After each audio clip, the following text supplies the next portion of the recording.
We are going to begin with Colorado's ghosts, people born here but who can't get a birth certificate because of state rules. I'm glad you're with us this Tuesday evening. I'm Shannon Ogden. And I'm Jessica Porter. Tonight, a Denver7 Investigates follow-up. After our reporting in September, the state may change the rules that advocates say are the strictest in the nation, leaving some Coloradans with no path to prove who they are. Our consumer investigator, Jacqueline Allen, digging into state records that highlight this problem. Jacqueline? That's right, Shannon, Jessica. These denial letters represent Colorado's ghosts, real people born here who don't exist on paper because for whatever reason they do not have a birth certificate. So together they tell the story of a flawed system. Tonight, for the first time, I'm getting answers from leaders with the state's public health department.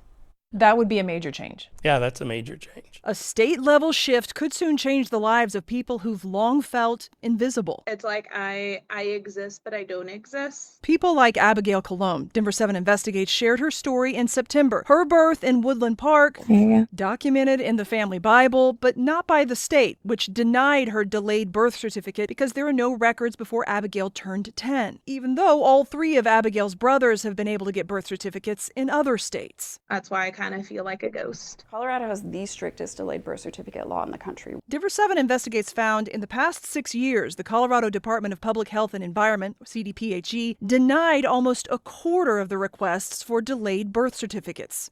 So we dug deeper. Through an open records request, we obtained 14 denial letters from January 2024 through July 2025, an 18-month period. When we sorted through the reasons, one stood out. 64% were denied because of document gaps. The person was missing paperwork to meet the state's strict requirements. In one case, the state's denial letter says the evidence did not meet requirements of a second document that proves the place of birth, even though the applicant provided several other records deemed not acceptable. It looks to me like most of the process works. The state's chief medical officer, Ned Colonge, tells me most of those denials were tied to not meeting the one-year deadline for documents, and the process is designed to prevent fraud. Can you point to some cases where there has been fraud?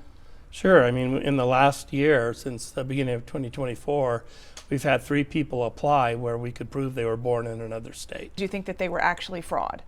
No, they were born in another state, so they weren't relevant. Still, after our reporting, he says CDPHE is reviewing the policy, comparing to other states, and considering a rule change. Does this shine a light on an issue that needs to be addressed? I think it's something that we're concerned about and concerned enough about to look at what are the ways that we can keep the rigor in terms of protection from fraudulent activity, but make the process easier to navigate. So instead of requiring a document created before a person's 10th birthday, the proposed rule change would require a document that is at least 10 years old, opening the door for people like Abigail to one day have the document she needs to prove she's not a ghost. We have great sympathy for any issues that this brings up for any given individual.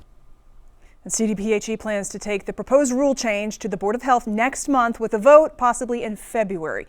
Advocates with Colorado Legal Services tell me they are glad to be part of this process now, but they warn the current draft would still be the strictest in the nation. We'll keep following this story. I'm Jacqueline Allen for Denver7 Investigates. Thank you, Jacqueline. And Jacqueline is Denver7's consumer investigative reporter. Scan the QR code on your screen to connect with her. She and the Investigates team is committed to getting answers and finding solutions for Colorado consumers. If you had something you would like her to look into, you can email her directly at jacqueline.allen@denver7.com.